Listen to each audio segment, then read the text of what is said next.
ciencia abierta, y parte del nombre de ciencia abierta tiene que ver con estas cosas que estamos haciendo, esta modalidad de alternar plenarios de nuestra agrupación con invitados externos, que también nos traen otras perspectivas, otras posiciones, otras opiniones de otros sectores sociales, de la misma universidad, en este caso nuestra universidad pública, pero nuestra agrupación tiene una gran mirada por lo que está pasando no solamente adentro de los edificios, sino afuera. Y este afuera también lo llevamos a cabo o lo seguimos mirando a lo largo de los plenarios. Bueno, Willy, no sé si querés contar un poquito más en detalles qué somos en Ciencia Abierta. Dale, genial. Ahí me estaba contestando Jimmy, que entra en un ratito. Sí, me parece que la mejor forma de definir la agrupación son los postulados que tenemos escritos, que están ahí públicos en la web, y en el que dice que somos una agrupación de profesoras y profesores de la Facultad de Ciencias Exactas y Naturales de la UBA, dispuesta a encarar activamente la pospandemia y que promueve una facultad inclusiva y diversa, con pensamiento crítico, referente en docencia e investigación de calidad en el país y en la región, con concursos abiertos y transparentes para todos sus cargos docentes y no docentes, que contribuya con iniciativas científico-tecnológicas a los grandes problemas nacionales, motor del desarrollo y transformación social, comprometida con la extensión universitaria y con diálogo permanente con su comunidad. Y como decía Vale, nos ha gustado mucho hacer este tipo de plenarios abiertos. Lo hemos tenido al ministro de Ciencia, Roberto Salvarezza, en el primero, después vino Fernando Peirano, presidente de la agencia, hace poquito estuvo Ana Castellani, que trabaja en la jefatura de gabinete de la Nación y contó este proyecto muy interesante que tiene el gobierno nacional de generación del ingreso de 1.000 científicos y científicas a los organismos de ciencia y tecnología de la Nación. Y bueno, ahora nos pareció que estaba bueno traer a referentes de las universidades para charlar un poco la universidad pública que se viene en la pospandemia, y por eso armamos este panel que para nosotros es totalmente de lujo y con una moderadora de lujo, así que le paso la posta a Nora para que presente un poco la actividad mientras esperamos que Jimmy se libere, igual lo teníamos planeado como para que sea el último orador, así que creo que podemos ir empezando. Así que adelante nomás, Nora, y agradecerle a todos y todas por estar y por supuesto a los invitados por haber accedido a estar en este plenario. Bueno, hola, buenas tardes, muchas gracias por la invitación. Yo soy periodista, para los que no me conozcan, periodista científica, y la verdad es que me parece excelente abrir espacios de miradas plurales, ¿no? Especialmente lo vimos a lo largo de toda la pandemia, cómo los problemas que se planteaban, la única manera de poder resolverlos era justamente con una mirada múltiple, multidisciplinaria en muchos casos, con visiones diferentes que se pudieran contrastar para encontrar justamente las soluciones más adecuadas en cada caso. Así que me parece que esto lo veo, por lo menos el grupo que estuvo trabajando muchísimo con la comunidad, con periodistas, con otros colegas, con investigadores, con funcionarios.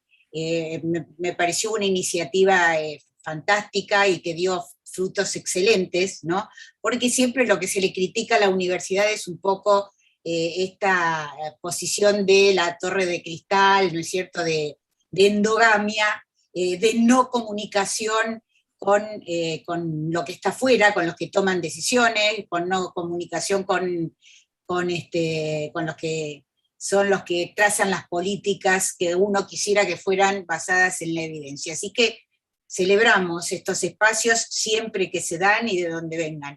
El tema de la charla de hoy se refiere estrictamente a la universidad pública, que es la que estuvo y está continuamente más involucrada con los problemas del país, ¿no? En este caso, en la pospandemia. ¿Será lo mismo? ¿Habrá que cambiar? Ese cambio se reducirá solamente a las clases presenciales, digamos, a abrir nuevas modalidades que integren y dejar ya definitivamente esta modalidad a distancia, o habrá otros cambios, o volveremos a la universidad tradicional? ¿Qué cosas hay que cambiar y en qué digamos, influyó la pandemia para hacer cambiar estas visiones, ¿no?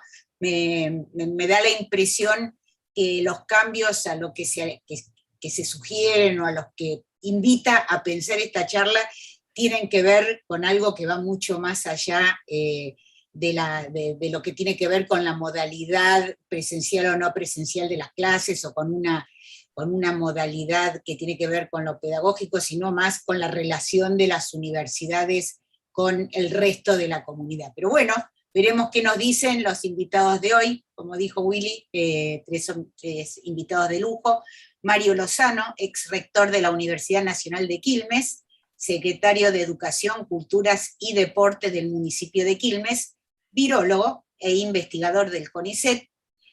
Graciela Morgade, ex decana de la Facultad de Filosofía y Letras de la UBA, subsecretaria de Participación y Democratización Educativa del Ministerio de Educación y doctora en Educación por la Universidad de Buenos Aires, y Jaime Persic, secretario de Políticas Universitarias del Ministerio de Educación, rector de la Universidad Nacional de Burlingame en uso de licencia y especialista en Ciencias Sociales y Humanidades. Así que un buen cóctel, porque tenemos desde las ciencias duras a las ciencias humanas. Y como decía Willy, vamos a hacer la participación para que nadie se queje por problemas de cartel, por orden alfabético. Le invitamos a Mario Lozano, para que charle con nosotros. Pensamos más o menos 15 minutos cada uno, como para que haya un ratito después para las preguntas, y quienes quieran hacer preguntas o aportar alguna opinión, por favor que lo hagan por el chat, en lugar de abrir el micrófono, para hacerlo un poco más organizado por el chat, poner quién es y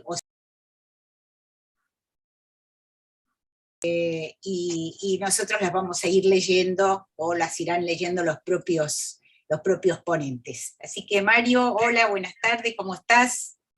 Hola Nora, pero no vale empezar la charla con un chiste como hiciste vos, diciendo a ver quiénes no me conocen.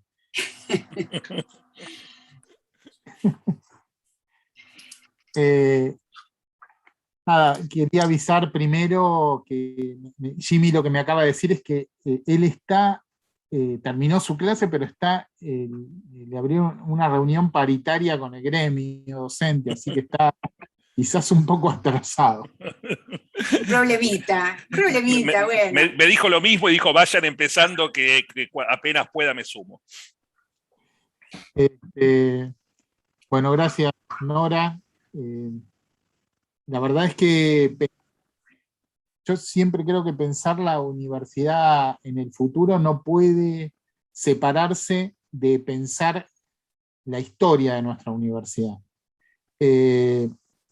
Y por ahí, antes de empezar, mencionaste que hay de distintas especialidades. A mí no me gusta llamarlas muchas a las ciencias duras y ciencias blandas, o ciencias duras y ciencias humanas y de otro tipo, porque ¿sí? Efectivamente, si hay ciencias duras, al lado tiene que haber ciencias fofas, y si hay ciencias humanas, del otro lado hay ciencias alienígenas o antisociales, no sé qué tipo de ciencia nos corresponde. Es preferible decir distintas áreas y ya está. En términos de nuestra historia, de qué es lo que somos, para entender un poco hacia dónde podemos ir, me parece la Universidad Argentina es un experimento social impresionante, que tiene mucha historia, que es único en el mundo, y que me parece que tiene, para hacerlo muy, muy resumido y entrar entre los tiempos que tenemos, 3 hitos históricos fundacionales. El primero, la reforma de 1918, con el proceso de democratización, de poner en valor la relación de la universidad con el entorno, de la manera que se pensaba en 1918, que no es la misma que pensamos ahora, pero sí empezar a plantear esa relación, y sobre todo visto desde la universidad más nueva, más novel de ese momento, que era la Universidad de La Plata, que apenas tenía 15, 20 años de creación, que miró el territorio ya de por sí de una manera diferente al de las otras universidades ya históricas, la del virreinato, que en realidad se creó con el virreinato del Perú, ni siquiera éramos virreinato del Río de la Plata, la Universidad de Córdoba, y la Universidad de Buenos Aires, la primera universidad creada después de la Revolución de Mayo, bueno, que este año cumple sus 200 años, ¿no? Y en ese sentido, ese primer hito comenzó a marcar una diferencia entre nuestras universidades, nuestro sistema universitario y el resto del sistema universitario de otros países. Fue tomado como eje para articular las modificaciones de los sistemas universitarios, sobre todo latinoamericanos, pero muchos de sus conceptos, de su forma de organización, llegó a prácticamente todo el mundo. El segundo gran hito para mí del desarrollo del sistema universitario ocurre durante otro gobierno nacional y popular, el gobierno de Juan Domingo Perón. El primero en el de Irigoyen, el segundo en el de Perón, donde por un lado se crea la Universidad Obrera, una universidad que después se convirtió en la UTN, que hoy, justamente el día de hoy, cumple 73 años, y miró el desarrollo universitario como un motor del desarrollo del país. La creación la generación de nuevos graduados universitarios, de personas formadas de la manera más adecuada posible para garantizar el desarrollo de un país que se pensaba industrialista, desarrollado, o en vías de desarrollo, y que muy poco tiempo después, en 1949, para sustentar esto, se decretó la gratuidad de los estudios universitarios por primera vez en el mundo. Por eso también es un hito trascendental, que muchas veces lo olvidamos. Y se generó al mismo tiempo un sistema de becas que por primera vez permitió que, si bien no masivamente, pero sí en una cantidad muy, muy importante, hijos de obreros, hijos de campesinos llegaran a las universidades. Después pasó todo lo que pasó, en la época de las dictaduras militares, la alternancia entre gobiernos populares y militares, y finalmente yo creo que el tercer gran hito ocurre desde el 2007 hasta el 2015, con la creación del mayor número durante los gobiernos de Cristina Fernández de Kirchner, fundamentalmente la creación del mayor número de universidades nacionales públicas en un gobierno, 18 en total en los dos mandatos, 9 en cada mandato. Nunca se habían creado tantas universidades, ni siquiera en el Plan Tacchini, que fue más bien un plan de reorganización y no tanto de creación de universidades, y que permitió que también por primera vez en nuestra historia todos los territorios nacionales tuvieran al menos una universidad. Y garantizó un presupuesto universitario acorde con esa tarea, con la tarea de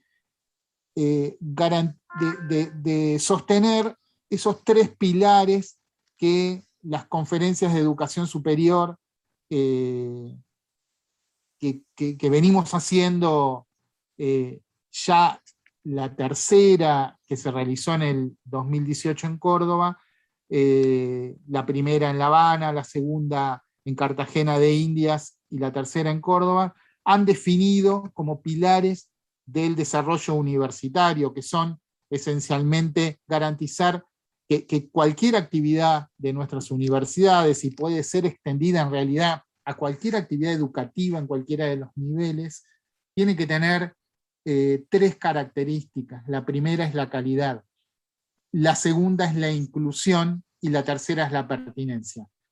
Que ninguna de esas características además puede ser tomada aisladamente. Mucho tiempo en Argentina se discutió justamente si la calidad y la inclusión eran características contrapuestas. Si para garantizar calidad deberíamos relegar la inclusión, y si generábamos inclusión, íbamos a relegar la calidad. Claro, esas eran dos mentiras. La primera, porque una calidad para pocas personas no es una verdadera calidad. Es simplemente la utilización de dineros públicos para sostener el estándar de vida de un grupo que generalmente es el más favorecido de la sociedad. Y la segunda, porque si nosotros generásemos la posibilidad de una universidad para las mayorías, para todos, pero no garantizamos la calidad, le estamos mintiendo a los que menos tienen, le estamos mintiendo a los que tratamos de incluir. Y la pertinencia, el tercero de las políticas, a mí me parece una discusión central en lo que viene. Nuestras universidades, como dijo Nora hace un rato, muchas veces se miraron el ombligo, digamos. Muchas veces se aislaron de la sociedad con esas campanas de cristal, que también mencionó Nora, que son invisibles a la vista, pero que son duras y difíciles de romper, que son estructuras que nosotros mismos creamos y que nos dificulta comprender las necesidades de la sociedad en las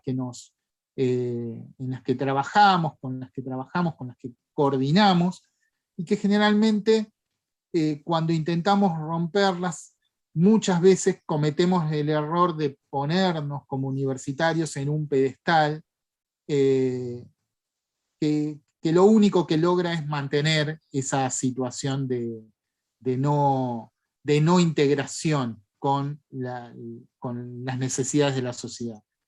Y poder generar pertinencia es que nosotros como universitarios podamos dialogar en encuentros de saberes, en encuentros en donde seamos pares, con distintos actores sociales, con el Estado obviamente y sus representantes en todos los niveles y en todos los poderes, tanto el poder ejecutivo, los legislativos, el judicial, en cualquiera de los niveles organizativos, pero también con las organizaciones de la sociedad, sean estas organizaciones no gubernamentales, organizaciones de la sociedad civil, o incluso con los emprendimientos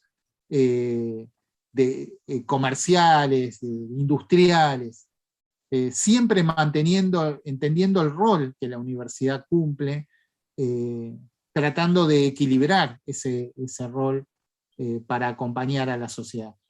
Y si nosotros logramos romper esas barreras, el rol que la universidad va a cumplir como eje del desarrollo de la sociedad va a ser mucho más fuerte, mucho más importante, mucho más central del que cumple aún hoy, en donde yo creo que efectivamente hemos avanzado muchísimo, hemos logrado muchos avances en este sentido, que se muestran claramente en las políticas de las universidades públicas en el marco de la pandemia, que están señaladas en ese decálogo que esta agrupación, que es Ciencia Abierta, muestra como presentación ante sociedad, que comparto fuertemente, pero que yo creo que debemos hacer un esfuerzo muy grande para sostener y para ampliar esas relaciones con la sociedad. Y para eso, como universitarios, tenemos herramientas primero que son, nuestros estatutos hablan de, por ejemplo, cuáles son las funciones principales de nuestras universidades. Y en general mencionamos ahí a la educación, a la investigación científica y tecnológica, y a la extensión universitaria.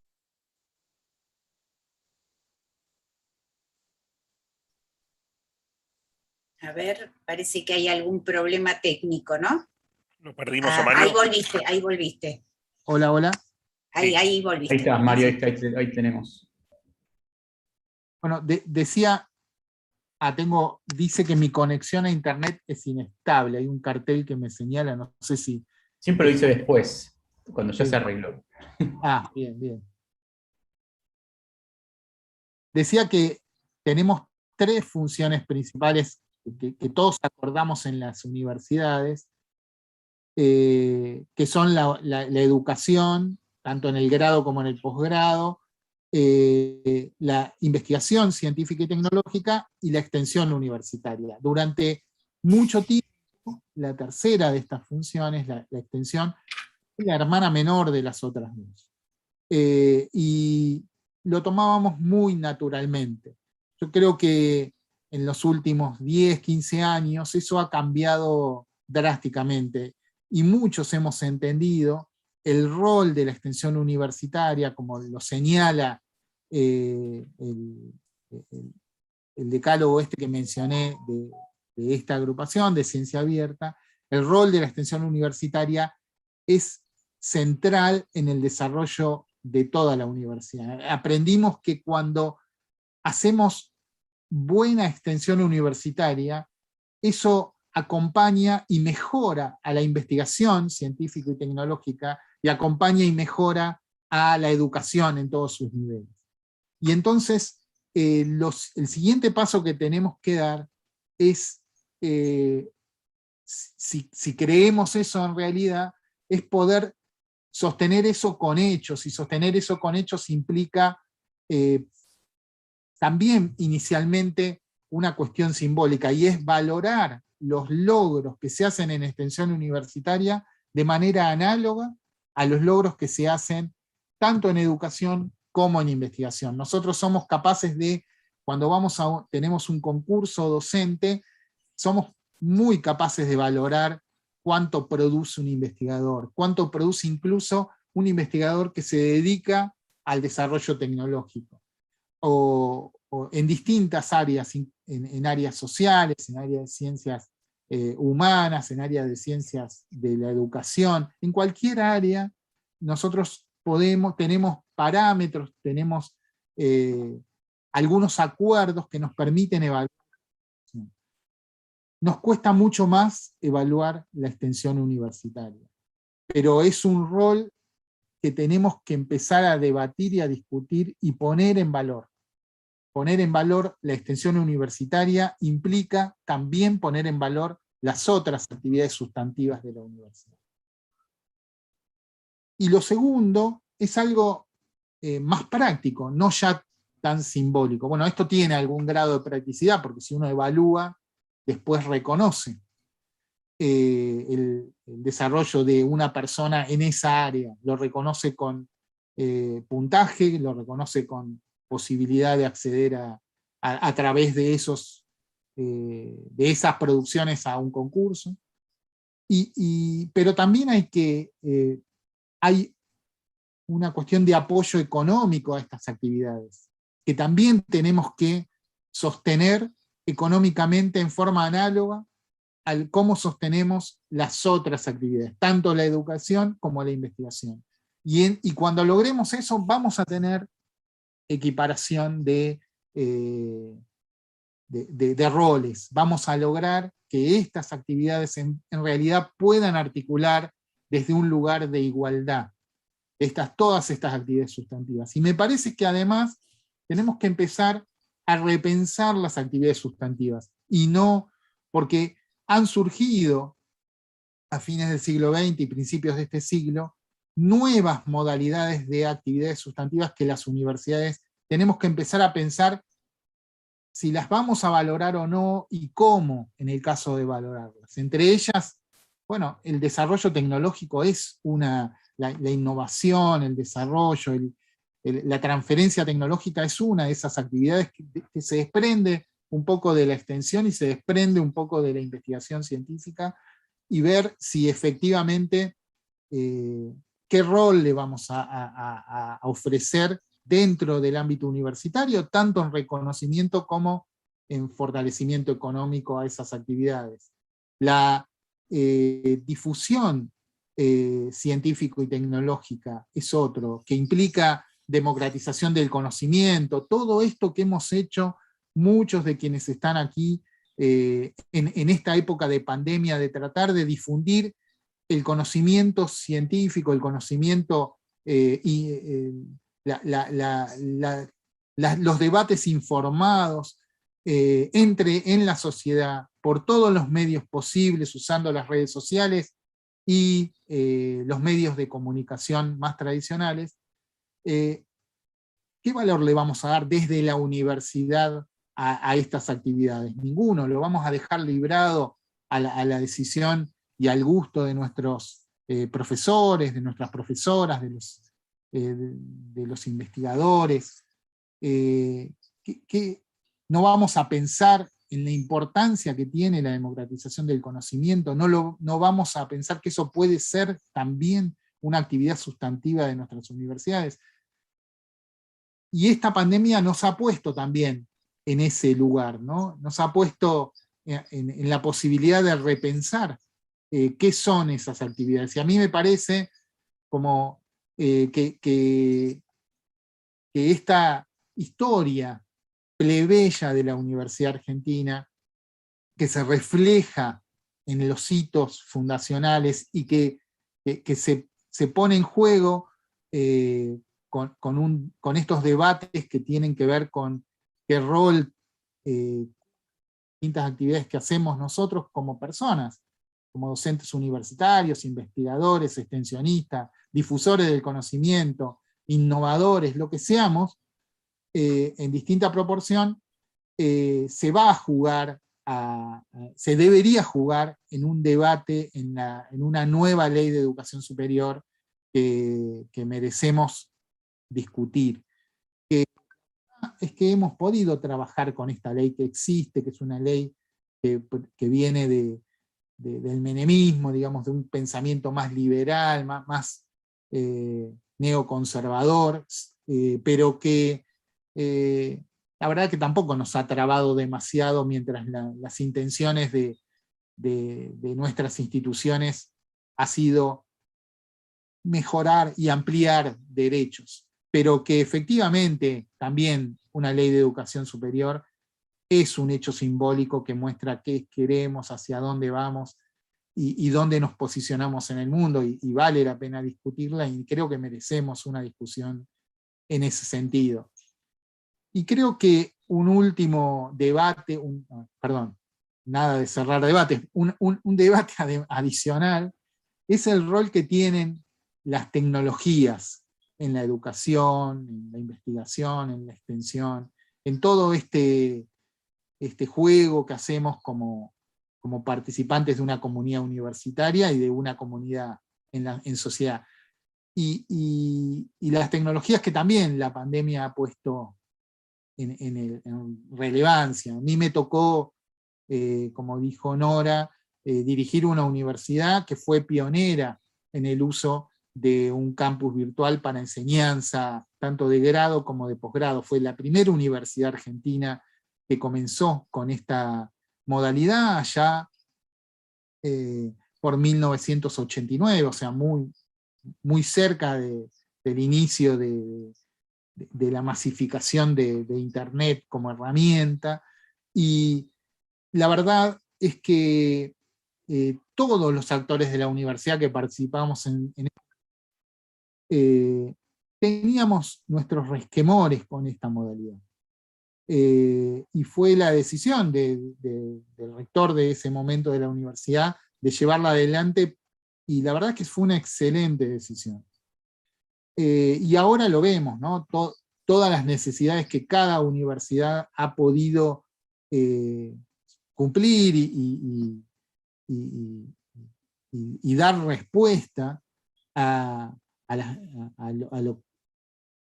la enseñanza en este marco en donde no podíamos encontrarnos gracias a esas herramientas. Pero por encima de todo, a mí me parece que la educación virtual, que si bien no reemplaza a la educación presencial, en algunos casos, sí tiene características. La virtualidad es solamente una herramienta, puede ser buena o mala, y nuestros prejuicios iniciales, yo creo que estaban dados fundamentalmente porque por la mirada conservadora que tenemos históricamente todas las personas, de decir, bueno, lo que hacemos es lo que está bien, y es difícil pensar en que algo nuevo, que modifica nuestro lugar, digamos, de confortabilidad, de lo que sabemos, va a ser mejor de lo que lo vamos a poder hacer. Además, lo difícil es que estas cosas hay que aprender para hacerlas, hay que ponerse en poner en juego tiempo, inteligencia, para poder hacerlo bien, porque la cuestión es hacerlo bien. Una herramienta puede ser utilizada bien o mal, y eso le sucede a la educación presencial y a la educación virtual, por medios virtuales. Pero efectivamente, a mí me tocó entregar centenares de diplomas a estudiantes que terminaron sus carreras completamente en la virtualidad, carreras que obviamente no requerían de aprendizajes manuales, como pueden ser carreras artísticas o tecnológicas, y que se pueden dictar de esa manera completamente. Otras carreras, el dictado por medios virtuales reemplaza o puede ser utilizado en forma parcial. Es muy difícil enseñarle a alguien a utilizar una pipeta automática, para decir un ejemplo de lo que usamos muchos en tecnología, por medios virtuales. Es muy difícil enseñar a tocar el oboe por medios virtuales, o hacer danza, pero creo que hay otras modalidades, otras áreas de la enseñanza que sí se pueden dictar correctamente, adecuadamente por medios virtuales, y en forma completa. Y en todas las carreras sucede que podemos reemplazar actividades presenciales por virtuales. Tanto que si ustedes se ponen a mirar, hoy en día lo que no existe, yo creo que en el 100%, pero si no es el 100% va a llegar a serlo dentro de poco, es la enseñanza presencial absoluta. Hay carreras que se dictan absolutamente en forma virtual, y otras, todas las demás, son semipresenciales. Toda carrera, toda asignatura en la actualidad utiliza elementos de la virtualidad. Por ahí los más sencillos, que son el correo electrónico, o alguna red social, o alguna página para poner material, pero todas lo usan.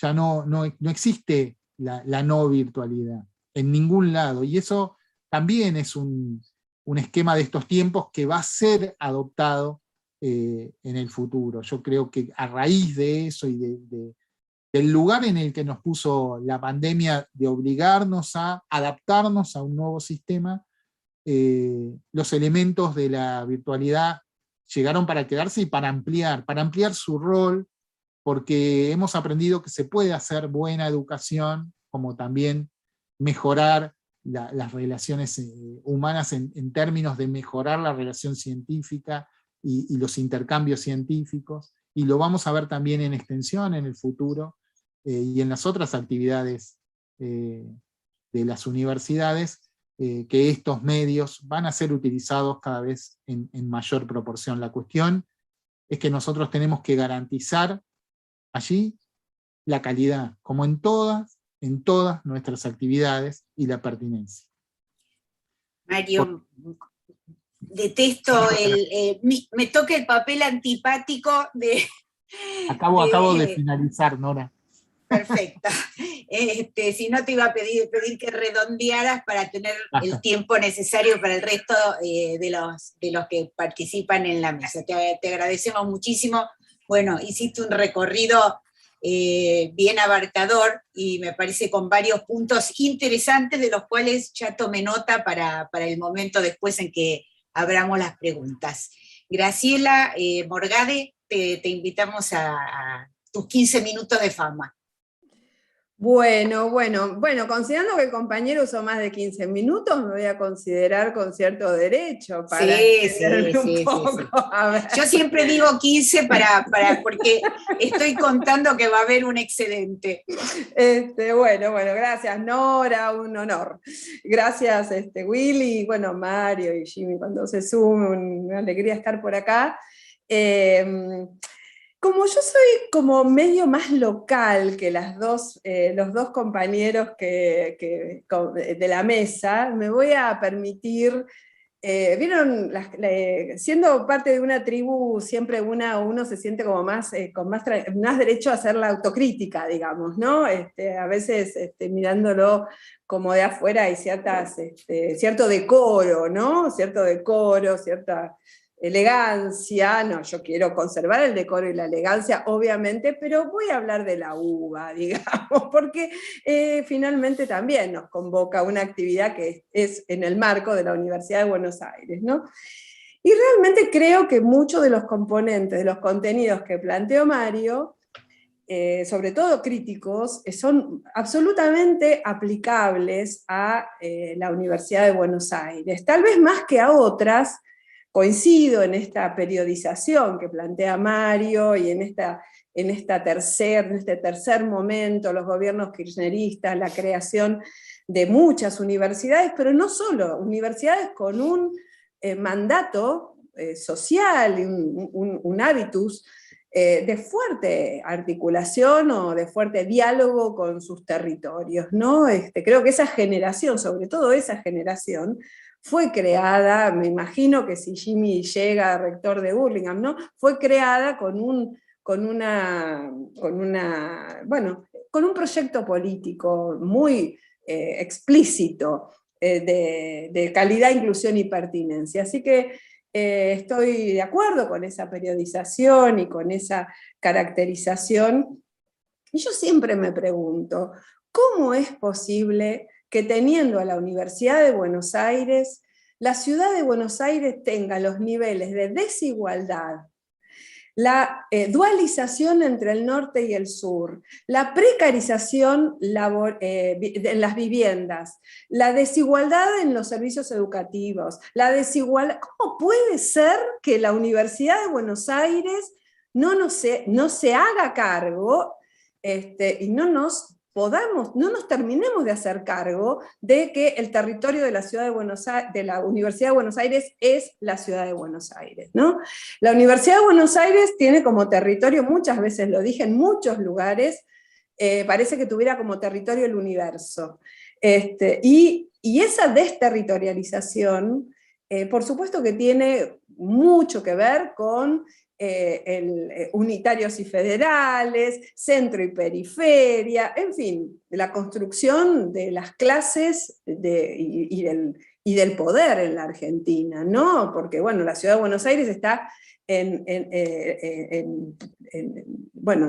de alguna manera en el puerto, y la uva está en la ciudad donde está el puerto, y Dios atiende en el puerto. Entonces, hay muchas características de la Universidad de Buenos Aires que por supuesto también tienen que ver con la ciudad de Buenos Aires, tienen que ver con la historia de no llamarse nacional, en fin, hay muchos de los componentes que hacen a la historia de nuestra universidad y sus 200 años que de alguna manera explican que esta mirada que estaba planteando Mario respecto de las universidades como una torre de cristal o como un poco más allá de las discusiones terrenales o, en fin, de los poderes fácticos, es, de alguna manera la historia de la propia universidad va marcando por qué esto pasa así. Pero yo lo digo una y otra vez, porque además estoy hablando con compañeros y compañeras de una facultad hermana, de la Facultad de Filosofía y Letras, hermana política, hay muchas historias en común, tal vez la más hermana de Ciencias Sociales, obviamente, pero que tenemos una mirada respecto del papel de la universidad de calidad, inclusión y pertinencia. Y yo siempre digo, ¿cómo es posible que la ciudad de Buenos Aires tenga estos niveles de desigualdad teniendo una universidad del tamaño y de la relevancia de la Universidad de Buenos Aires. Evidentemente no hemos logrado que esta dimensión o esta función de la extensión universitaria tenga una relevancia para cambiarle la vida a las personas que viven en la ciudad de Buenos Aires, porque finalmente de eso se trata, ¿no? Levantar los niveles de calidad de la vida y sobre todo de igualdad porque, reitero, entre el norte y el sur hay fuertes diferencias. Entonces, primera cuestión, ¿qué le pedimos a la universidad post pandemia? Le pedimos lo mismo que antes, pero más. Le pedimos más vinculación territorial, más compromiso social, más relevancia en la investigación y, por supuesto, en los planes de estudio. Le pedimos, y tres cuestiones que son las que, bueno, tienen que ver con mi propia especialidad, con mi trabajo, y que de alguna manera imagino que también me invitaron porque tengo que ver con estas cuestiones. Una es la sensibilidad frente a las realidades educativas estudiantiles, primera cuestión, ¿no? Hacernos cargo de las realidades educativas estudiantiles. Segunda cuestión, la paridad de género y las discusiones feministas dentro de la universidad. Y tercera, de alguna manera también, algo que tiene que ver con las condiciones materiales de vida y de trabajo docente en las propias universidades, ¿no? ¿Qué me parece que es un gran desafío?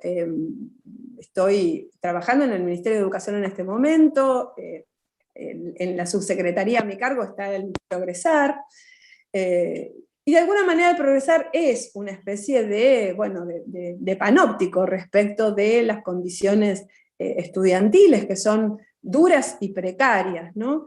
Y la pregunta que nos hago y que propongo también para trabajar en común y en el futuro inmediato y en el futuro mediato es hasta qué punto la Universidad de Buenos Aires, las facultades de la Universidad de Buenos Aires, nos hacemos cargo de las trayectorias estudiantiles, de las trayectorias educativas estudiantiles, y hasta qué punto, bueno, por acción o por omisión, alentamos el modelo pedagógico del sálvese quien pueda, ¿no? O al revés, el que pueda se salva, ¿no? Que tiene mucho que ver con, bueno, con lo que desde algunas perspectivas se habla del racismo de la inteligencia, y que son muchas veces procesos micropolíticos, en que no se reconoce que hay formas de discriminación que tienen que ver con, bueno, con la trayectoria educativa de los y las jóvenes que llegan a las universidades, el famoso tema de vienen del secundario, cómo vienen del secundario, el secundario cómo viene de la primaria cómo viene del jardín, etcétera, que desde mi punto de vista la respuesta ya está clara. Nos tenemos que hacer cargo de enseñar a estas personas, a estos estudiantes, que tenemos, y diversificar las estrategias pedagógicas, las estrategias de enseñanza, encontrarle la vuelta a la organización institucional para acompañar trayectorias complejas, encontrarle la vuelta a esta otra pata, porque en general extensión universitaria viene junto con bienestar estudiantil, pero son dos funciones distintas. Poder pensar el bienestar estudiantil como una función también compleja de integralidad de políticas hacia las y les estudiantes. Para decirlo de otra manera, creo que independientemente de todo el enorme debate que no me propongo dar ahora, que es si cualquier persona puede estudiar cualquier cosa porque le gusta, va y se anota y lo estudia, es un debate, digamos, ¿no?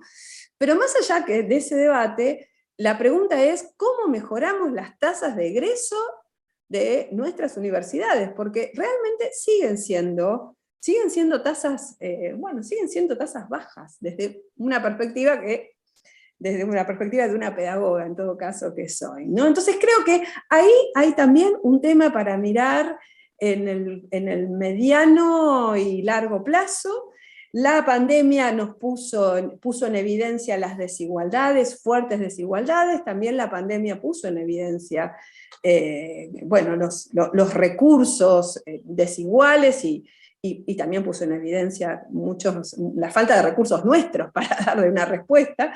Como decías, Mario, efectivamente, la Universidad de Quilmes fue pionera y hemos tenido que aprender así aceleradamente la diversidad de herramientas que nos ofrecen también los entornos virtuales, pero también hay algo que la pandemia puso también en evidencia, que es el capital social, cultural, estudiantil, diverso. Bueno, dejó bastante más solos y solas a quienes tenían más precariedad, digamos, ¿no? Entonces, bueno, ahí creo que hay un tema o por lo menos que me interesa para discutir, ¿no?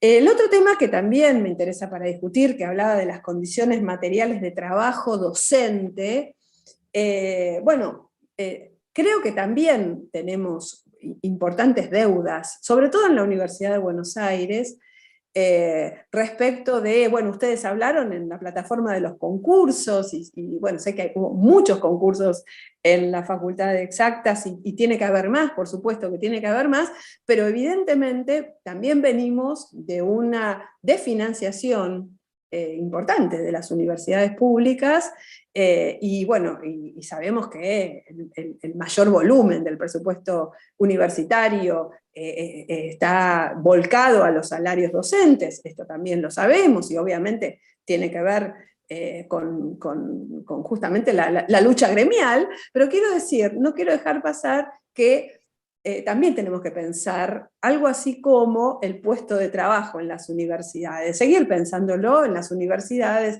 en la Universidad de Buenos Aires, y cómo atendemos y ampliamos bueno, las oportunidades para poder dedicarse al trabajo en la universidad. En algún momento hubo programas de ampliación de dedicaciones, no sé ahora cómo estamos económicamente, probablemente tenga que haber, pero creo que hay ahí un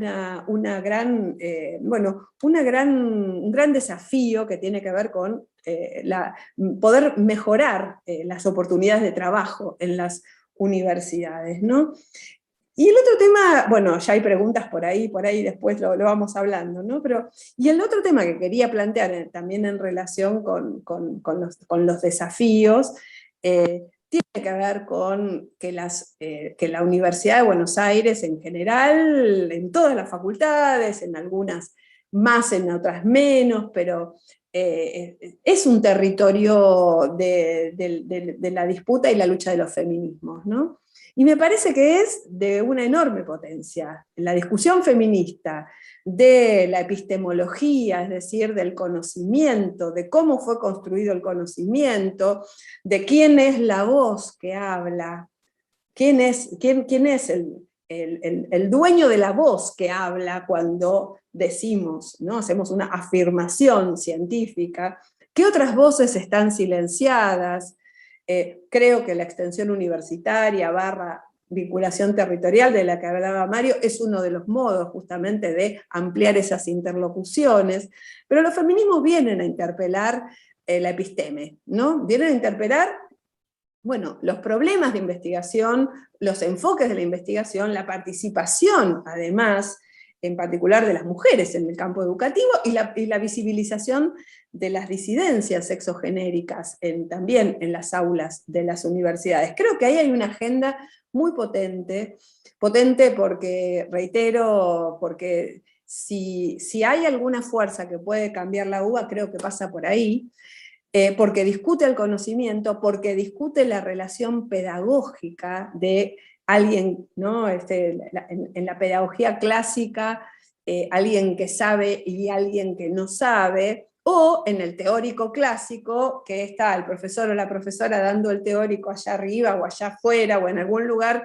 por ahí, bueno, y el estudiantado consumiendo, y estoy hablando inclusive de algunas observaciones de clase, no en exactas, pero una compañera que está trabajando en medicina, y cuenta teóricos en medicina en los que, bueno, el docente bueno, es como una palabra sagrada, ¿no? Entonces, bueno, poder salirse del lugar de la palabra sagrada, poder estimular las discusiones críticas, eso es el pensamiento crítico, ¿no? También el pensamiento crítico es alojar el pensamiento crítico. Los feminismos vienen a discutir la noción de neutralidad del conocimiento y de objetividad, y sin renunciar a la búsqueda de la rigurosidad o de la objetividad, bueno, vienen planteando también modos de validación del conocimiento científico en donde haya diferentes voces, ¿no? Entonces creo que los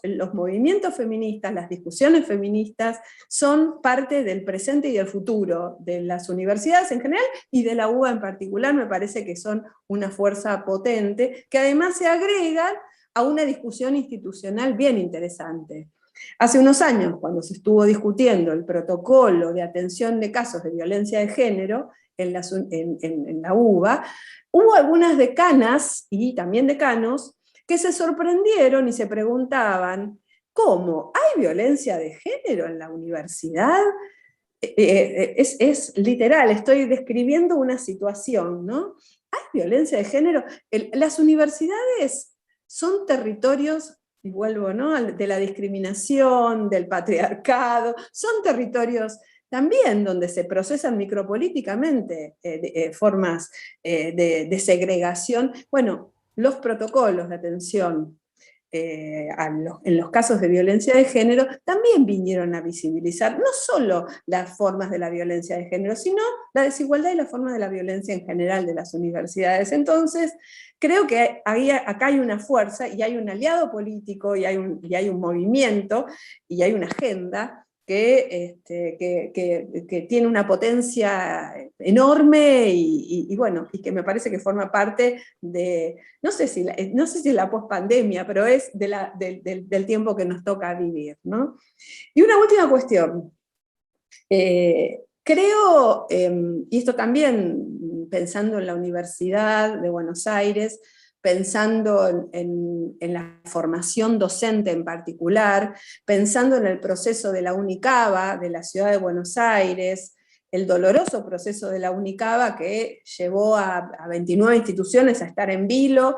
La UNICABA se creó igual, el gobierno de la ciudad dijo que no iban a reproducir carreras existentes y las reprodujeron, y a mí me parece, y en parte, que no hemos logrado en la Ciudad de Buenos Aires una articulación con las instituciones de formación docente, una sinergia que nos permita pensar a la formación de manera articulada. Entonces también creo que ahí hay otro nudo, anticipé al principio que iba a hablar de la Ciudad de Buenos Aires, hay otro nudo para atender, para no desentendernos, para seguir procurando fortalecer, que es poder pensar de una manera más articulada a la educación superior, o por lo menos al sistema formador, ¿no? La dimensión de formación docente que tienen nuestra universidad y nuestras facultades. Porque más de una vez, alguna vez me preguntan, me refiero, muchas veces me preguntan sobre la formación docente y si la universidad está incluida en la Ley de Educación Sexual Integral, ¿no? Y es un gran debate, y es un debate que tiene que ver con la Ley de Educación Superior que dice Mario. Una ley de ampliación de derechos, una ley que tiene que ver con la educación y que tiene que ver con la formación docente, desde mi punto de vista y el de muchas otras personas, Bueno, por supuesto, va de suyo Miquel, que la Universidad de Buenos Aires está incluida y que todas las universidades nacionales están incluidas. Las universidades tienen que asumir la Ley de Educación Sexual Integral y tienen que formar docentes, porque no son embajadas y no son repúblicas.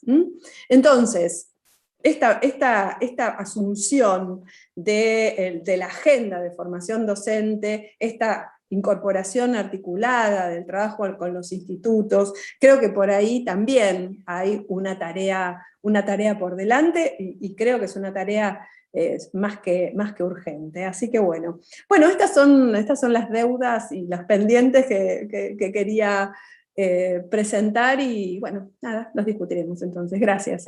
Bueno, muchísimas gracias, Graciela. Acá muchos aplausos, muchos que coinciden con lo que estás planteando, una agenda, así como vos mencionaste, de la voz femenina, entre otras que planteaste, trajiste ese tema que está tan invisibilizado en general, en la ciencia y en la educación también.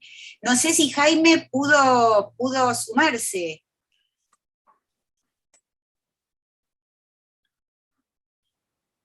No, me da la sensación que no. Ahí me está escribiendo algo, que lo voy a leer cuando termine. Ahí está. Dice, 1000 disculpas, no llego. Estoy con el tema de reapertura de las paritarias. Para la próxima estoy seguro. Así que lo disculpamos. Bueno, mientras nos paguen, mientras nos aumenten. Lo disculpamos a Jaime, por supuesto. Tenemos y de todas maneras un puñado de ideas interesantísimo, ¿no? Por supuesto que él podría haber sumado las suyas y hubiera enriquecido este guiso de ideas, pero bueno, estas tenemos para charlar todavía por unos minutos, la verdad todo muy interesante. Acá hay algunas, por ejemplo... Dice Jaime que está completamente de acuerdo con lo que dijo Graciela y lo que dije yo, así que ya. Bueno, perfecto, bárbaro. Aquí Irina dice, coincido totalmente con lo que plantea Graciela, es necesario que las actividades de extensión tengan un rol más importante y valorado para mejorar la calidad de vida. Es cierto que en la ciudad de Buenos Aires hay mucha inequidad, también coincido en la necesidad de hacer modificaciones en la enseñanza. Juan Carlos Pedraza pregunta, ¿las bajas tasas de graduados no se deben en parte a la falta de articulación del sistema educativo? Un punto que también trató Graciela con respecto a los institutos de formación docente, pero que podría incumbir también al paso de la escuela secundaria a la universidad, ¿no? Realmente, como también plantearon ustedes, hay barreras de todo tipo, hay barreras económicas, pero hay barreras intangibles que van más allá de lo económico y que hace que algunos chicos que vienen de hogares donde hay libros, donde hay computadoras, y a lo mejor el nivel económico es más o menos igual, tengan más chances de adaptarse y de prosperar y de avanzar en el mundo universitario, que no es fácil, que otros que vienen de familias sin tradición, y por eso también el enorme aporte de estas nuevas universidades, muchas de las cuales donde la enorme mayoría del alumnado es primera generación de universitarios, ¿no? No es lo mismo llegar a la universidad con familia de universitarios o llegar iniciando un camino, un mundo que es como ir de acá a Marte, ¿no? Bueno, no sé, ustedes dirán, digamos, a qué se debe este enorme caudal de chicos que no pueden completar, a veces faltándoles pocas materias. Hay muchos casos de chicos que hacen casi toda la carrera, chicos y chicas, hacen toda la carrera y a lo mejor les faltan 5 o 6 materias y abandonan ahí a pasos de la meta, ¿no? ¿Vas vos, Graciela? Bueno, no, Mario que tiene una experiencia de rector. Sí, vos sabés que a mí me parece un tema importante la graduación, pero no sé si es el más importante que tenemos. Efectivamente hay muchos chicos que muy cercano al finalizar su carrera abandonan el estudio. Principalmente en esos casos es porque encuentran un trabajo que es muy bien remunerado. En todas las carreras tecnológicas mínimamente sucede eso, en las ingenierías, en informática, incluso en biotecnología, en carreras que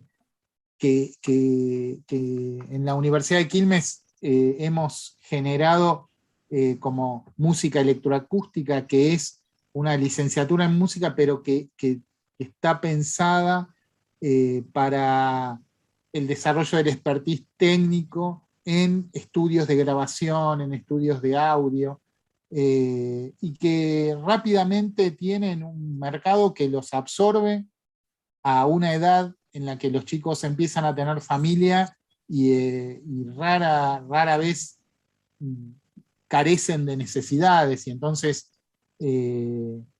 terminan aportando, digamos, dejando de lado el estudio universitario para trabajar, y en general no es que tengan trabajos mal remunerados, probablemente en un futuro no cercano tengan un techo diferente si no terminan alguna carrera en su desarrollo, pero es lo único. Y yo creo que hay muchos chicos además que dejan la universidad o las carreras en los primeros años, que es donde más tenemos, donde más deserción hay, pero aún en esos chicos el paso por la universidad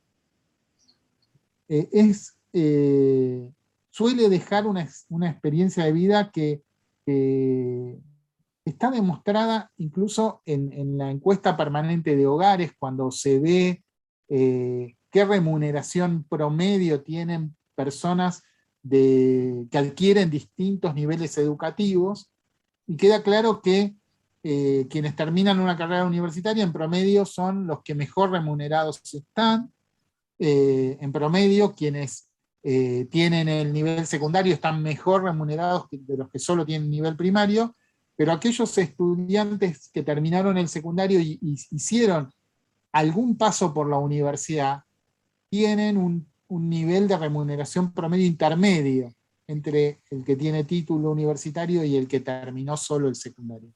Lo que indica que ahí está pasando algo en la cabeza de esos chicos, en la generación de un proyecto, de cómo encarar un proyecto de vida que la universidad les ofrece, y es algo que es una ganancia a pesar de que no haya un título como consecuencia de ese paso por la universidad. En todo caso, lo hago lo más corto que puedo, pero a mí me parece que más importante todavía es intentar que la universidad deje de ser un territorio extraño para inmensos contingentes de personas, de clases sociales menos favorecidas. Nosotros hicimos una experiencia en eso en la universidad, digamos, yo las dos cosas que me llevo de la gestión en la universidad con más placer fueron, primero, la creación de una escuela secundaria en un barrio muy, digamos, con muchas necesidades básicas insatisfechas en el sur del territorio quilmeño, y segundo, el desarrollo de lo que nosotros llamamos carreras de extensión universitaria, que son carreras que organizan cursos de extensión universitaria que no dan un título habilitante, pero sí dan un reconocimiento de saberes, y que nosotros articulamos con carreras universitarias y articulamos con programas de terminalidad secundaria tipo fines, de tal manera que teníamos estudiantes que empezaban estas carreras de extensión universitaria que típicamente duraban un año o un año y medio, 3 cuatrimestres, que si terminaban esa carrera de extensión, había distintos tipos de carreras de extensión, cada una articulaba con un tipo de carrera. Teníamos, por ejemplo, una en agrotecnología que articulaba con ingeniería en alimentos, en comunicación popular que articulaba con comunicación social, y así, digamos, en educación popular con educación. Cada carrera tenía una carrera universitaria con la que articulaba. Articular implica que la persona que terminaba la carrera de extensión universitaria, si quería seguir estudiando la carrera universitaria tradicional, tenía créditos aprobados. Nosotros tenemos, nuestras carreras tienen créditos, podría ser en otra universidad, tenía materias aprobadas, aprobadas, o sea que ya había ingresado a la universidad por ese camino. y quienes, como las carreras de extensión universitaria no tienen el prerequisito de la educación formal, podían ingresar a la carrera de extensión personas que no tenían el secundario terminado o el primario. Entonces, ahí articulábamos con esa carrera un plan fines, de tipo fines, y le ofrecíamos la posibilidad de ingreso a la universidad a personas que ni siquiera cuando ingresaron a la universidad tenían el secundario terminado. En un momento, para tomar magnitud de cuando lo pusimos en marcha y empezó a funcionar eso bien, digamos, en estado estacionario, para decirlo en términos más científicos, el 10% de los ingresantes a la universidad entraban por ahí. Era una masa de gente impresionante la que pudimos incorporar a la universidad a través de este sistema de inclusión, que era un sistema complejo, lo conté muy rápido, porque las articulaciones son difíciles, hay que articular cosas que se dan en una carrera de extensión con reconocimientos para la secundaria que no son los mismos reconocimientos que uno le puede dar después en la carrera universitaria, ¿no? Todo eso tiene que estar regulado, aprobado por los consejos superiores, pero se puede hacer, y eso se terminó cuando llegó el macrismo, porque parte de los engranajes que requería ese sistema tenían una subvención que no era la tradicional de la universidad, no salía del presupuesto tradicional y se fueron cayendo. Mario, ¿me puedo meter solo para saber más detalles? Porque es muy interesante esto que le está contando de cómo hacían, cuántos estudiantes hubo y si podemos tener información de este tipo de carreras, porque, perdón, Nora, ¿qué? No, está bien. No, acá Mónica Galván dice en las universidades del conurbano hay un sentimiento de localía que no existe en la UBA, por eso el trabajo de extensión es muy diferente y más difícil de implementar. Y creo que Willy quería intervenir en este punto, justamente. Quería hablar sobre eso, pero digo, no sé si me encimé ahí con lo que planteaba Vale, pero quería retomar un poco lo que dice Mónica ahí y un poco lo que mencionó Graciela, ¿no? Esta disociación entre la UBA y la ciudad de Buenos Aires. Lo decía bien Graciela, ¿no? Como si la UBA fuera del universo, ¿no? De la ciudad de Buenos Aires. Es bastante natural, Mario nos lo podrá contar seguro muy bien, es bastante natural la inserción territorial, por ejemplo, de la Universidad Nacional de Quilmes en el distrito de Quilmes, o seguramente si hubiera estado Jimmy nos contaría de la Universidad Nacional de Hurlingham en el distrito de Hurlingham, y así en muchos de los casos, pero no pasa con la Universidad de Buenos Aires y la ciudad de Buenos Aires. Por eso quería que Graciela retomara un poco eso, contar un poco lo que fue nuestra experiencia en términos de la pandemia. Casi todos nosotros y nosotras terminamos trabajando en asociación con la provincia de Buenos Aires, no con la ciudad de Buenos Aires. Eso es muy sintomático, ¿no? De lo que está pasando. Sumado a que yo a veces me preguntaba, digo, el gobierno nacional tiene un grupo de asesores científicos en el marco de la pandemia, la provincia de Buenos Aires lo mismo, la ciudad de Buenos Aires lo tiene. Por lo menos yo no lo conozco. Entonces digo, me parece que retomar esa disociación y pensar más allá de que pueda haber responsabilidad del gobierno de la Ciudad de Buenos Aires, ¿cómo hacemos desde la UBA para articular más fuertemente con la Ciudad de Buenos Aires? Me parece que es una cuenta pendiente y nada, quería poner eso arriba de la mesa y escucharla a Graciela también ampliar un poco sobre esto. Bueno, gracias. Yo quería decir una cosa anterior, que es cortita, muy cortita. Dale. Estudiantado. Coincido que no es el principal problema y dejo de mi planteo ser el problema que plantea Lieto Guadagni, ¿no? Que dice cuántos entran y cuántos salen, nada, pero lo afirmo porque además hay estudios, hay procesos micropolíticos institucionales que son de segregación. Y hay una parte de los chicos, las chicas y las chicas que son estudiantes en las universidades, y en particular en la Universidad de Buenos Aires, y si quieren le digo, yo era decana de Filo, y una de las carreras más difíciles es filosofía, justamente. Y estudiantes que hablaban, que cuando en entrevistas en el gabinete de orientación hablaban de que sentían una discriminación, por eso hablé del racismo de la inteligencia, porque bueno, sabemos que nosotros somos personas democráticas, igualitarias, está todo bien de este lado, todo mal del otro, pero por eso insisto en la perspectiva que ponen los feminismos, porque pone una cuña diciendo, bueno, acá también hay estos procesos, analicémoslos. hagámonos cargo institucionalmente de la necesidad de diversificar las formas de enseñanza, de revisar el tema horarios y presencialidad. Yo creo que la pandemia nos dio una buena alternativa. Revisemos también los procesos micropolíticos discriminatorios de segregación que hay en las aulas. Inclusive, es cierto, y estoy totalmente de acuerdo, hay todavía una imagen pública respecto de quién va a la universidad, y la universidad como este lugar lejano. Bueno, tenemos mucho para hacer en eso, ¿no? Creo que no es porque piense que tengan que terminar al 100%, creo que pasar por la universidad es una experiencia valiosa, sea un cuatrimestre, un año, 2, pero creo que hay una parte que es responsabilidad institucional, y esa es la que me parece que está bueno mirar, digamos, ¿no?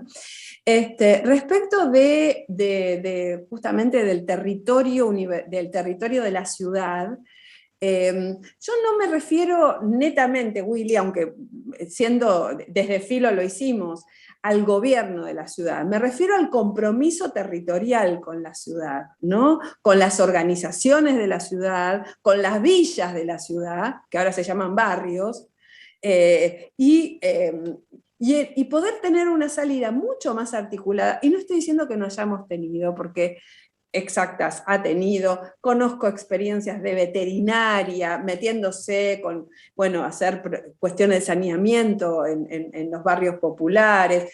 En Filo creamos un centro, el CIDAC, un centro en Barracas para trabajar junto con las organizaciones de la 21-24. No estoy pensando, aún odontología que tiene un camioncito y que van a atender a los chicos y las chicas. O sea, estoy hablando inclusive de facultades gestionadas por la mayoría de la UBA, pero no han sido articulados, no es un trabajo articulado, no es un trabajo con sinergia.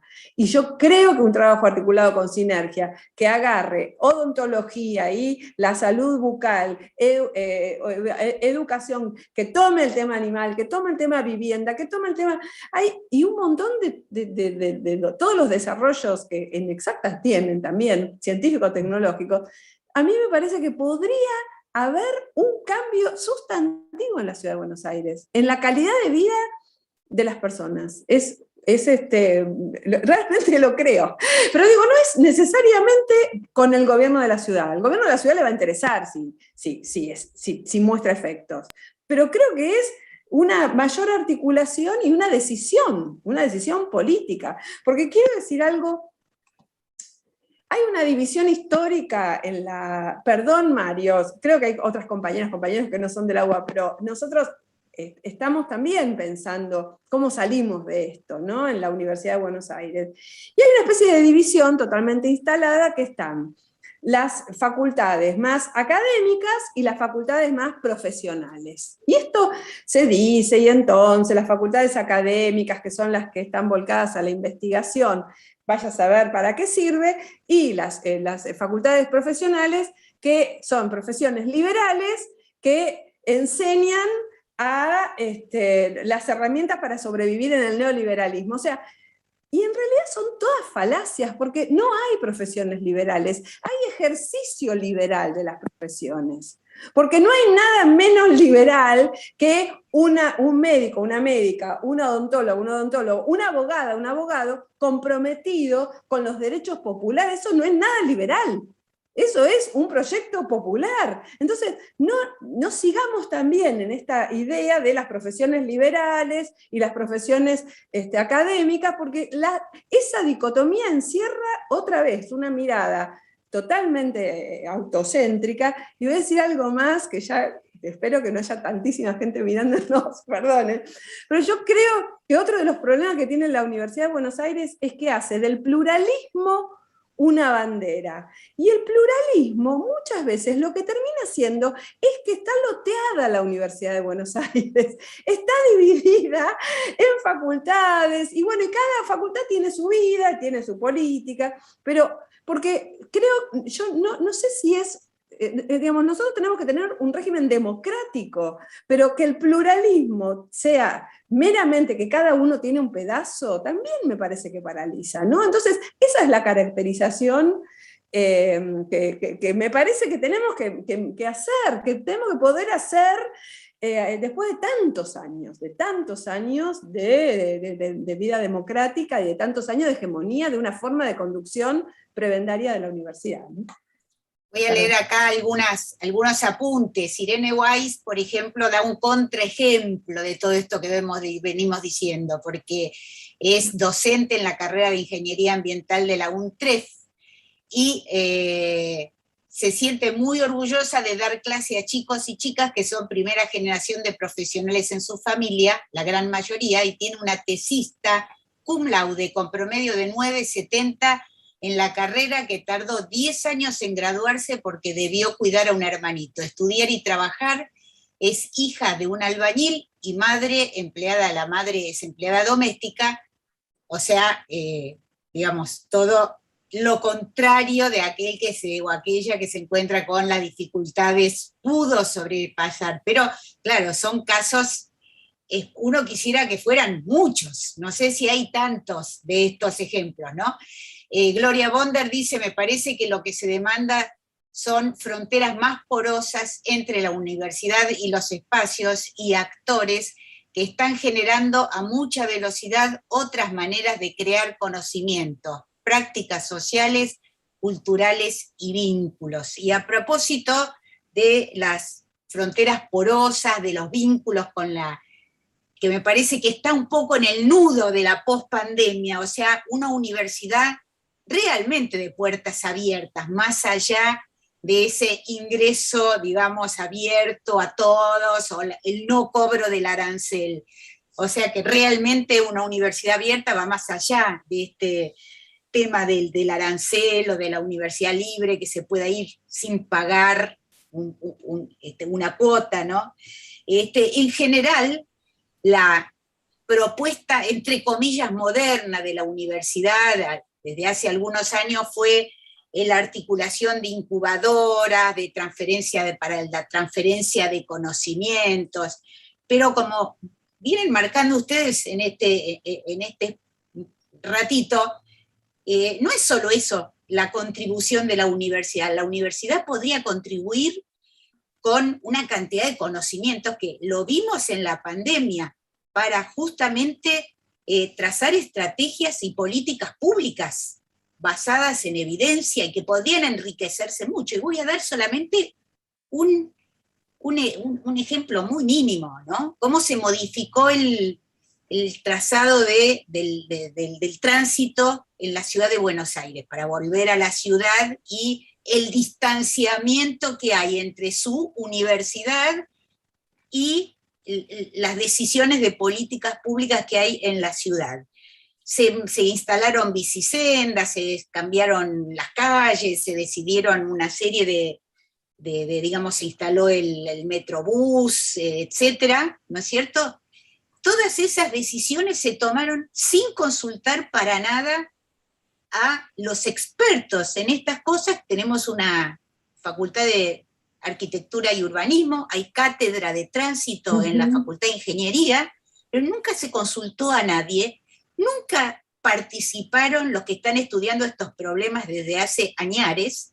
Sí, digamos, a eso iba con lo que decía hace un rato, digamos, ¿no? Digo, esa disociación absoluta entre lo que es la ciudad y la UBA en cuestiones que la UBA debería ser un consultor privilegiado de alguna manera. Ahora, ¿qué dispositivos o qué instrumentos podrían establecerse para que esto no sea simplemente una cuestión de buenas intenciones o voluntad? Porque seguro que hay.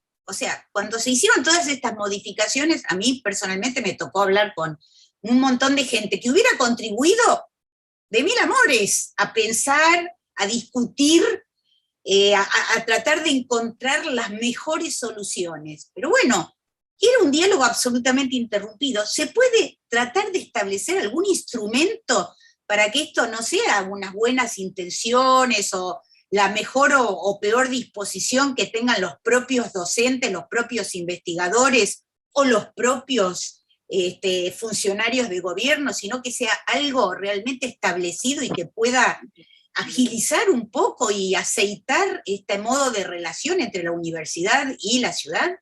o las ciudades, porque así como ocurre en Buenos Aires, ocurre en Bariloche, ocurre en Córdoba, ocurre en Santa Fe, en Rosario, en Quilmes, ¿no es cierto? O sea, donde las universidades deberían estar consustanciadas y realmente compenetradas y participando constantemente de la solución de problemas. Vamos a tener que hacer esto para... Es una Sí. pena, pero bueno, vamos. Ahí No, está Nora, ya estás habilitada. Willy estaba comentando que hay algunas iniciativas como para que esta articulación no sea librada a la mayor o menor voluntad de las personas involucradas, ¿no? De que haya instrumentos establecidos como para que se haga de forma continua.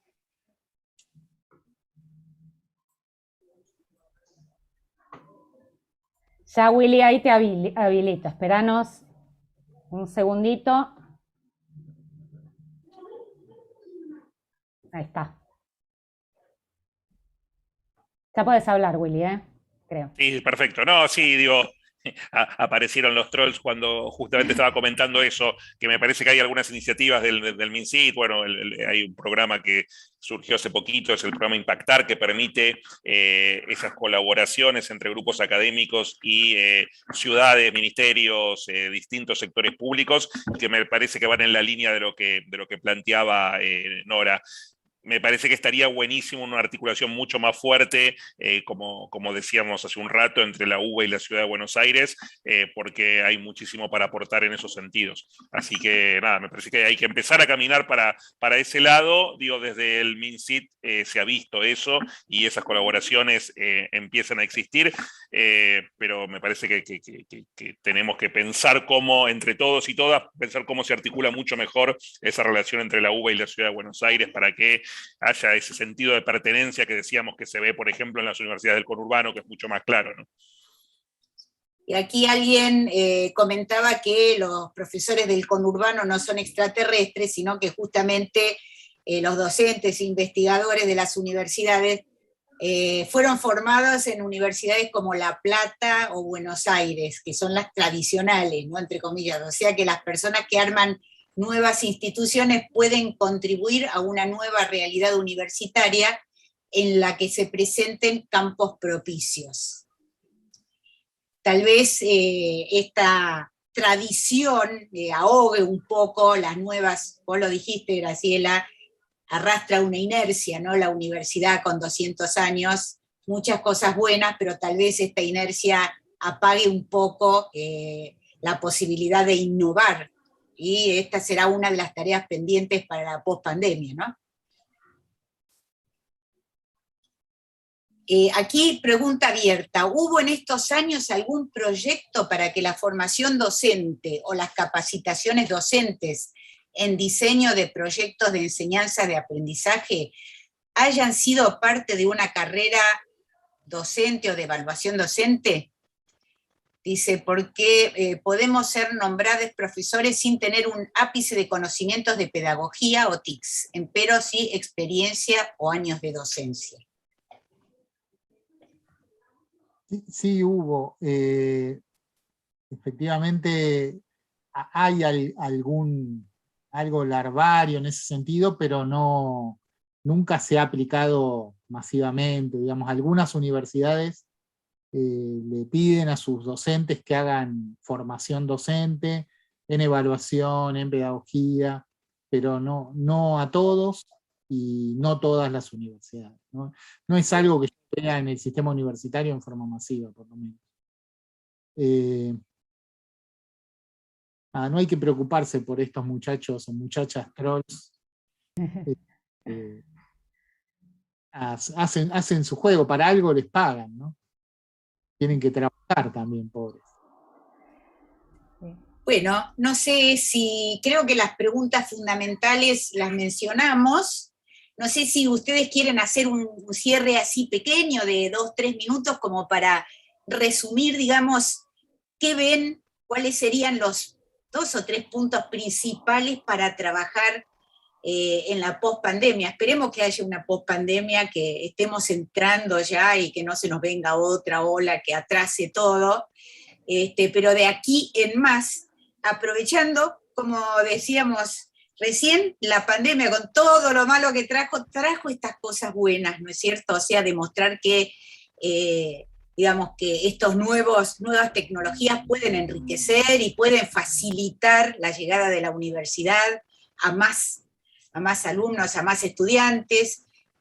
También esta salida, porque un poco obligadamente los docentes e investigadores tuvieron que salir y vincularse con el resto de la universidad, no solo laboratorios, producción de vacunas, sino también el trazado de políticas, estrategias, evaluación de las distintas estrategias que se implementaron durante la pandemia, y eso funcionó fabuloso, y de repente funcionarios que nunca tal vez habían pensado en articular o en asesorarse con investigadores, empezaron a tener un diálogo fluido, y como dijo Mario, esta salida y esta extensión de la universidad no es que es una dádiva de la universidad, sino que también vuelve y mejora mucho la práctica en la universidad y enriquece a la universidad también con problemas que tal vez no se había planteado. Así que si quieren hacer un breve cierre, ponemos el moñito, y esto es, por supuesto, no un fin, como decían ustedes, sino un comienzo para seguir pensando, ¿no?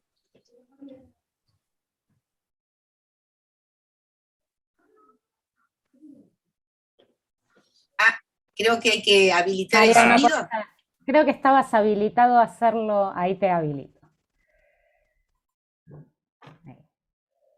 Es un problema esto, pero bueno, por ahí ya podemos liberarnos. Creo que ya está, ¿eh? Algo así. Sí, creo que sí, ¿no? ¿Querés? Bueno. Nada, me parece que, tomando la pregunta de Nora, en el futuro, que lo que deberíamos hacer desde la universidad es complejizar la discusión sobre qué son nuestras actividades sustantivas, impulsar la mejora, la igualación del valor relativo de esas actividades sustantivas, integrarlas y articularlas entre sí, porque de esta manera vamos a ser mejores en todas, y sobre todo integrarlas, generar este concepto, salir de este concepto viejo de extensión universitaria que mencionó Nora, que es la universidad pegada como al territorio como un faro, y encontrar este encuentro de saberes, ¿no? Donde todos aprendemos, todos mejoramos en la relación de la universidad con la sociedad. Y por sobre todas las cosas tener un concepto, yo creo que es muy importante lo que dijo Graciela, de reconocer el feminismo y a las luchas de las diversidades como el motor de estos tiempos, y que eso en algún momento además tiene que reflejarse en la conducción del sistema universitario, que no se dijo acá, pero es una conducción muy ligada a los varones, mucho más que a las mujeres, y ni hablar de las diversidades. Es algo que cambiar. Yo creo que no va a cambiar por decreto, pero sí tiene que cambiar como por impulso del trabajo que están haciendo las compañeras, les compañeros, todos los que están trabajando fuerte en este cambio. Para mí eso es central para tener una universidad mejor. Graciela.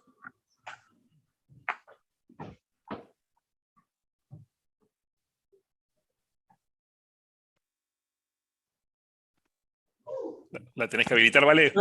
Agrego una cosita nada más, que desde afuera, digamos, yo como alguien, claro que la mayoría de los docentes en las universidades de conurbano salimos de universidades más tradicionales, de la UBA, de La Plata, incluso de Rosario, o de Córdoba, pero a mí me da la impresión que con las universidades más tradicionales hay un problema de dimensión, que alguien lo mencionó, hay un problema de tamaño que las hace difíciles de democratizar, de evadir estos problemas que dijo Graciela y dijo Willy, de la compartimentalización, porque hay, entiendo yo, una cuestión de tamaño óptimo en el cual uno puede interrelacionarse con la gente, entre quienes dirigen la universidad transitoriamente y quienes son los usuarios y todos los que trabajan en ese sistema. Y en la UBA eso y en todas las universidades más tradicionales me da la sensación de que es imposible, pero también hay una cuestión, por un lado, conservadora que tenemos todos de mantener lo que sabemos que funciona, porque no es que no funcionen. Estas universidades son universidades de mucha calidad, de mucho prestigio, de mucho reconocimiento, y están además mezclados los rankings, ¿no? Las universidades francesas, la Sorbona hizo el proceso de separación de sus universidades para darles una magnitud un poco más humana, para decirlo en términos coloquiales, de menor tamaño, creó 10 universidades a partir de una, y ese proceso llevó a que la Universidad de París dejara de aparecer en cualquier ranking de los históricos que se utilizaban para medir internacionalmente la calidad de los sistemas universitarios. Tanto que la pulsión de los universitarios franceses en las últimas décadas fue el contrario, fue reagrupar esas universidades armando consorcios para regenerar una masa crítica lo suficientemente grande de investigadores, de profesores, de carreras, de otras actividades que den lugar a una mejora en esos rankings, ¿no? Y eso también seguramente juega en la toma de decisiones.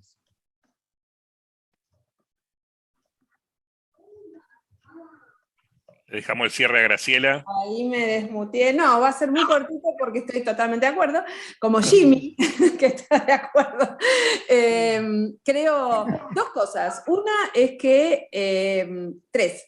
Una es que tenemos que ir por la creación de un órgano de ciencia y tecnología de la Ciudad de Buenos Aires. Hubo algunos proyectos de ley, no caminaron. No puede ser que no estemos sentados y sentadas las organizaciones, las instituciones de la ciudad en algún lugar. O sea, esa ley tiene que caminar o tiene que haber alguna organización de la Ciudad de Buenos Aires. La segunda es que tenemos que ir por la Universidad Nacional y Popular de Buenos Aires, digamos, en el 73, que nunca se habla mucho. Ahora hay un libro nuevo de un compañero que estudió la experiencia del 73, por supuesto. Fue breve y fue un clima de época absolutamente particular, pero hubo muchas experiencias bien interesantes ahí, y creo que por ahí hay un camino que está bueno para pensar. Y la otra es que realmente creo, también una creencia personal, pero bueno, una está acá con lo que cree, ¿no?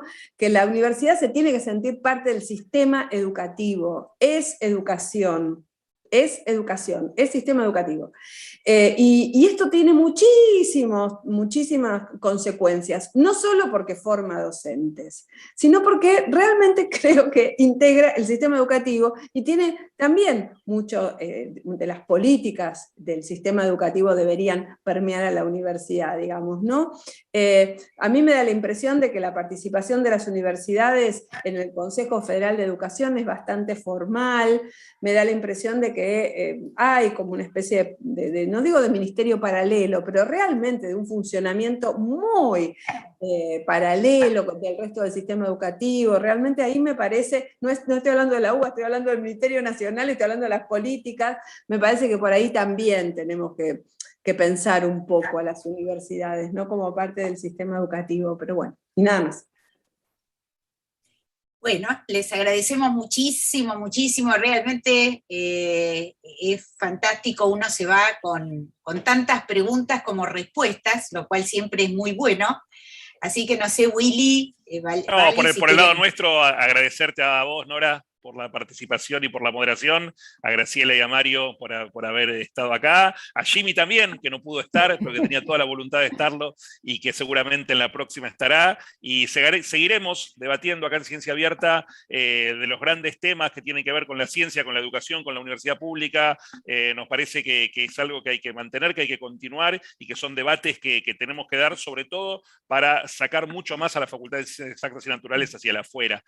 Así que en ese camino estamos, y estos debates nos ayudan para ir por ese territorio, por ese camino. Así que gracias Graciela, gracias Mario, gracias Nora, y le dejo a Vale el cierre. No, nada más que le agrego a tus palabras decir que además de seguir debatiendo, seguir haciendo. Creo que además de darnos ideas y discusiones que tenemos que hacer, nos han dado cosas concretas y herramientas para que sigamos pensando el futuro de nuestra facultad, el futuro de la UBA y el futuro de nuestro país. Y cómo nosotros desde donde estamos podemos contribuir. Bueno, gracias a todos y todas, y bueno, el resto nos vemos. ¿Cuándo era, Julián? El jueves, que quedamos la última, el viernes sí, en el plenario y el jueves en la reunión. Sí. Listo. Ahí mismo. Así es. Vale. Gracias Graciela, gracias Mario, gracias Nora. Chau, gracias. Hasta luego.